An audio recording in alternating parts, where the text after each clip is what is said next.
আদিবাসী স্বীকৃতির অন্তরালে ষড়যন্ত্রের প্রতিবাদে বিক্ষোভ।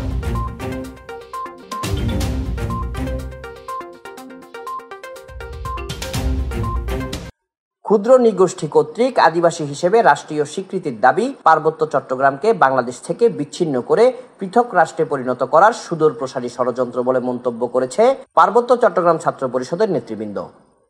শুক্রবার সকালে পিসিসিপি রাঙ্গামাটি জেলা শাখার উদ্যোগে শহরের বনরূপা সিএনজি স্টেশনে আদিবাসী স্বীকৃতির দাবির অন্তরালে দেশবিরোধী ষড়যন্ত্রের প্রতিবাদে মানববন্ধন ও বিক্ষোভ সমাবেশে বক্তারা এসব কথা বলেন। পার্বত্য চট্টগ্রাম ছাত্র পরিষদ রাঙ্গামাটি জেলা শাখার সাধারণ সম্পাদক মোহাম্মদ তাজুল ইসলামের সভাপতিত্বে ও রাঙ্গামাটি সরকারি কলেজ শাখার আহ্বায়ক মোহাম্মদ শহীদুল ইসলামের সঞ্চালনায় পার্বত্য চট্টগ্রাম ছাত্র পরিষদের কেন্দ্রীয় কমিটির সাধারণ সম্পাদক মোহাম্মদ হাবিব আজম, পিসিএনপি রাঙ্গামাটি জেলা সহ সভাপতি কাজী জালোয়া, পিসিএনপি নেতা কামাল উদ্দিন, চট্টগ্রাম মহানগর শাখার সভাপতি গিয়াসউদ্দিন সহ অন্যান্যরা বক্তব্য রাখেন।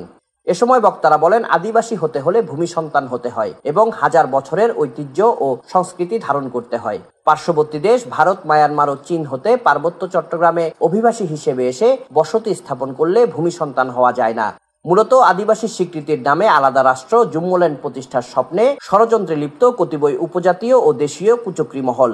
এসব কুচক্রী মহলের ষড়যন্ত্র প্রতিহত করতে জাতি, ধর্ম, বর্ণ নির্বিশেষে সবাইকে ঐক্যবদ্ধ হওয়ার আহ্বান জানান বক্তারা। Desk report, CST TV।